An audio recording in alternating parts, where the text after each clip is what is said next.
Why did I reject Google? Because I'm fucking stupid.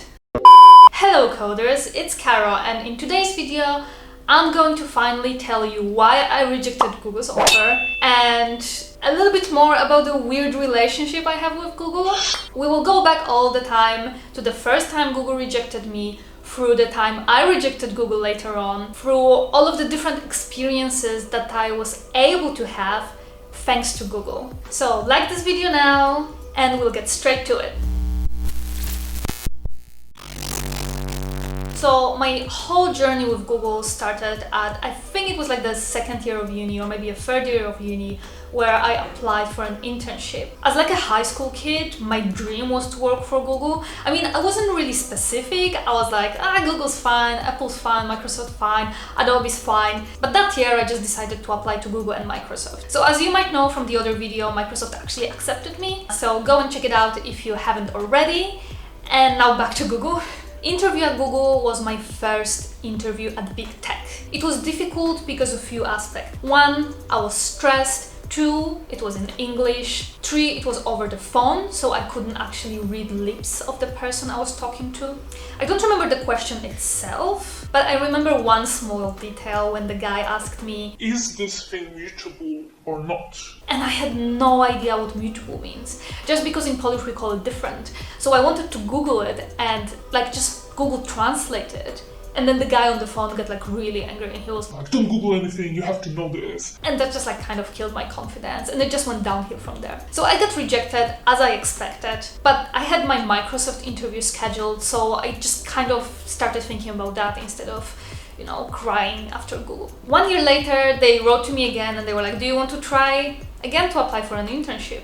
And I was like, why not? I kind of loved testing myself and I was kind of still keen to try that. Even though I already had a return internship with Microsoft signed.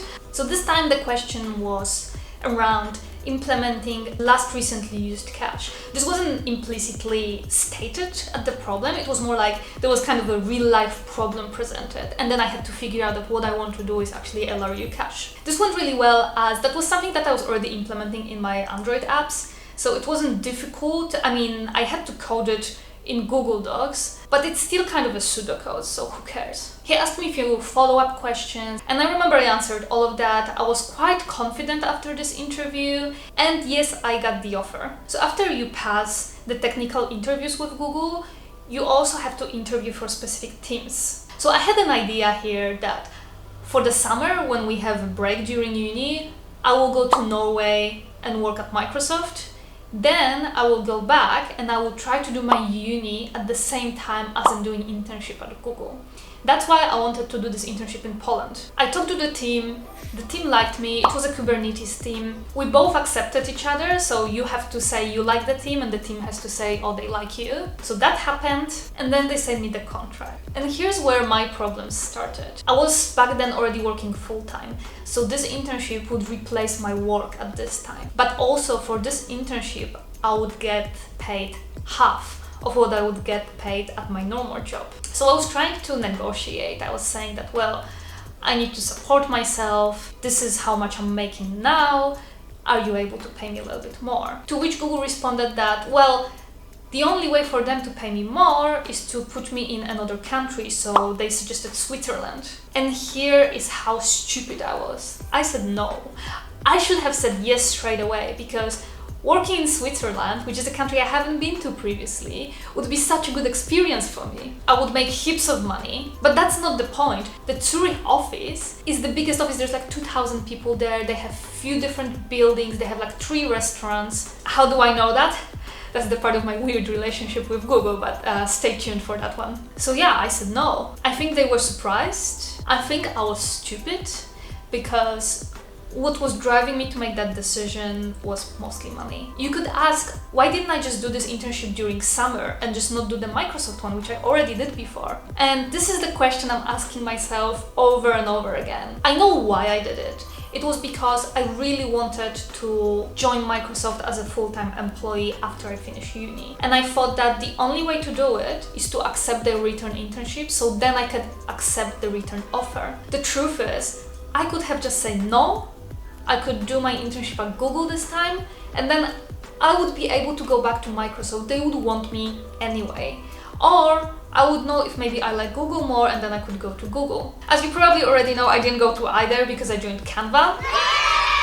But it doesn't change the fact that I regret a little bit not taking the chance with Google where I could. A few months later, a representative from Google called me and they said that they would like to send me to an Android camp for girls who didn't get the offer, the internship offer at Google, but were really, really close. I clarified with them that I actually rejected the offer, but they say they don't care, they just want me to have that experience. I was really surprised because I actually expected them to hate me for doing that, but they invited me for the Android camp. So the Android camp was happening in London.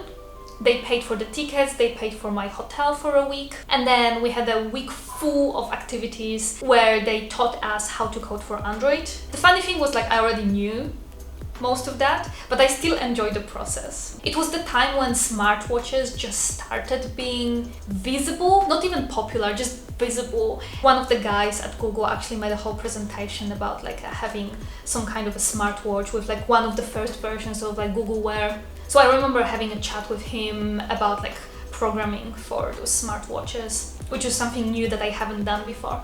I think that my favorite part around this whole camp was the friendships we started. So imagine being a girl in tech 7-8 years ago. While I was doing my degree, there was maybe like 5 girls and 100 guys. So then when you suddenly see 24 other women, programmers, really smart, being there with you and making those Android apps, it was really motivating. It gave me kind of a hope that one day this won't be just a male-dominated industry, that there will be a lot of girls being happy to code. And it wasn't just us being locked in like Google's office in London. No, we had like a lot of different activities. So we had some like scavenger hunt around London where we had to take photos.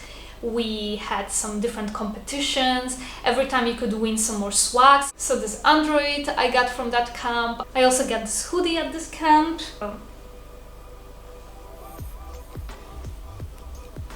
It's quite a cute one.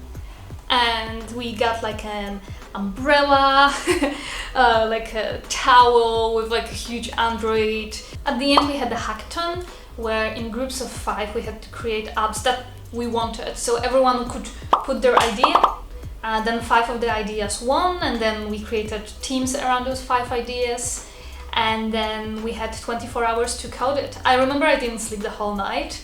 We created the most complex app of everyone. It was called Jobbies, and it was about matching an employer with employee.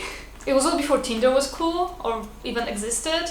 So we kind of created a Tinder for employees and employers without like knowing the concept. If we only did it for dating, imagine how rich I would be now. Either way, we didn't win the hackathon.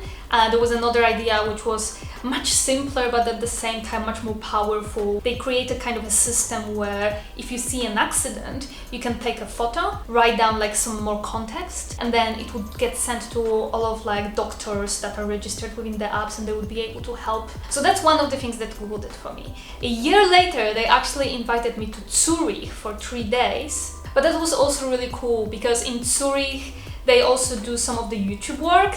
And I was always a huge fan of YouTube. I started using YouTube before Google even acquired it, and I always wanted to put out my videos out there, but for a long time I didn't really think I have anything to offer, so this is really important for me, being able to make those videos and actually seeing that they are useful for some people. But coming back to the Zurich office trip that Google organized for me. So this time it was just a 3-day trip. So straight away I asked Google if they could actually book my return ticket 3 days later so I can spend there around a week. And then I figured I would just find some accommodation for myself for those 3 remaining days. So during the whole event we had a chance to visit all of the offices, take part in some different games with some different awards again. So I got this thing that like it's my favorite pillow and I love it so much, and it has like the play button here. I also got this Android that if you are stressed you can just like squeeze it, squeeze it, squeeze it. I really need those things, I'm getting stressed really easily. I also got a t-shirt. I couldn't find it when I was searching for it. I think that I probably gave it away because it was blue, and I don't really wear clothes different than white and black for the simplicity of laundry making. But yeah, we had a chance to visit all of the offices. There's a huge campus because Zurich has 2,000 people working for them, now probably much more. We went to all of the 3 restaurants they had there. We saw their like entertainment room when you had like all the different consoles, you had like a lot of instruments, you could like literally just like have a whole band playing there. They had a slide, so like all the new Googlers apparently had to like go down the slide and like had taken photos on their first day. I remember talking to this guy who was a manager, and he was like bitching about someone that, oh, this person is in Switzerland for 2 years already and they still don't speak German. and I was just like, they work at Google, they don't have to know German. I just didn't really understand why he was so judgmental about this person. I didn't really enjoy that. Also, one of my friends, Alina, she was doing her PhD in Zurich at the same time, so the last 3 days I spent with her, like walking around and just like visiting the city. Really cool trip, thanks Google. So you would think that's it, right? Like I still didn't join them, so why would they keep inviting me to places? Well, there is more. So in 2017, I got a Google Travel grant to go to Amsterdam for European Women in Tech conference. It was €700. So it pretty much covered plane for me and my mom and the hotel. You would be asking, why did I take my mom? I knew that I was leaving Poland and that I wouldn't see my mom for a while, as well as she never actually had a chance and like the financial freedom to be able to travel Europe.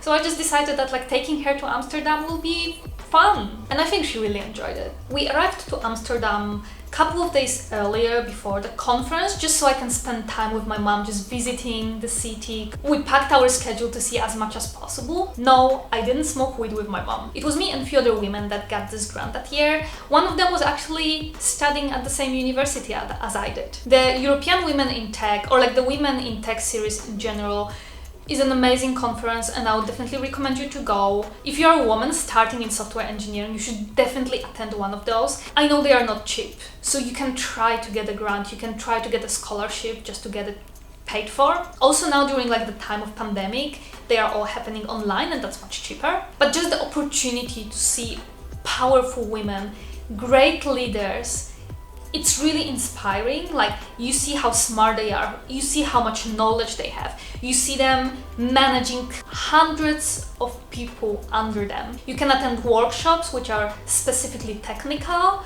or are more around the leadership, or are more around like a communication and visibility. And there's also a lot of networking time. Not even a year later, I'm already in Australia and I'm getting a message from Google inviting me for International Women's Day event that's happening in Google's office in Sydney. So I'm a little bit crazy about like visiting offices of big tech in like all the different countries, because it's always so exciting. They always have some things that are just like different than what you are expecting and very unique. Plus another event for women. This was very similar to European Women in Tech, about like the vibe and the motivation you are getting. There were also like some workshops in smaller groups, there were bigger presentations, you had a lot of women talking about their career, how they got there. It was all very inspiring. In the meantime, Google was still trying to convince me to join, this time as a full-time engineer, but I was always saying no. I was always saying that, hey, I'm happy at Canva now, like I want to try my chances with Canva.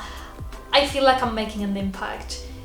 Maybe later. And to be honest, my life plan is that Canva is the last company I'm working for, and whatever happens next, it's just me and my businesses, my startups, my ideas, where I'm driving the whole product or the whole company. I said that before joining Canva, and I still believe in this. But at the same time, you can't really be sure what's going to happen. Around a year later, it was still before the pandemic, Google invited me for like a series of workshops just to kind of give more skills to women in tech. And here I met another friend that I'm still in touch with. But I also got a lot of knowledge on like self-presentation, also some stuff about visibility. There was a whole presentation around creating community. And yeah, I really enjoyed this series of workshops. There were 3 workshops. If I remember correctly, they are running like another iteration. So if you are in Sydney and you are interested in participating, let me know on my LinkedIn or Instagram or Twitter, and I can try to connect you to some of the Google representatives I'm talking to, and maybe they would be able to put you on the list. Later on, Google also invited me for Hopper Down Under, which is like a celebration of diversity in technology event. This one is also organized by women for women in tech. But unfortunately, I already had tickets booked to Hawaii at the exact same time, so I had to say no, which actually broke my heart because I really wanted to attend. So I was quite sad to have to say no. And that was just a year and a half ago, probably. Since that time, I didn't really have much to do with Google. I actually recently reached out to one of my contacts at Google asking if they are organizing anything for International Women's Day this year, but because of the whole pandemic situation, they decided not to do anything. I asked them specifically because I wanted to expose my mentee who's just finishing uni to like more of a big tech. By the way, shout outs to you, Elsa, you're doing great. So yeah, I hoped she would be able to attend the conference just as I did years ago and get inspired by all of those amazing women, but well, now she's just left with me, so. So I guess that's it. I guess this is my story. What I'm trying to say here is it's important not to burn bridges. It's also important to take as many chances as you have. Because to be honest, a lot of the amazing experiences I had in my life were there thanks to Google. What they are doing and how they are supporting women in tech is amazing. So now that I still have a little bit of your attention, sit down on your chair, open a Google website about the internships they have and apply. Don't worry if you feel like you don't have enough experience, just try. Maybe you won't get it the first time you apply, but you will get it the second or maybe the third. It doesn't matter. Every time you try to apply, you gain more experience and you understand better what to expect from the other interview. So if you like this video, give it a thumbs up, click that subscribe button if you want to see more videos like that. I will definitely want to make some more content around women in tech and how we can support each other and how we can succeed. I will also talk about mentoring, how to find a mentor and when to become a mentor. So click it now and I'll see you with the next video. Bye!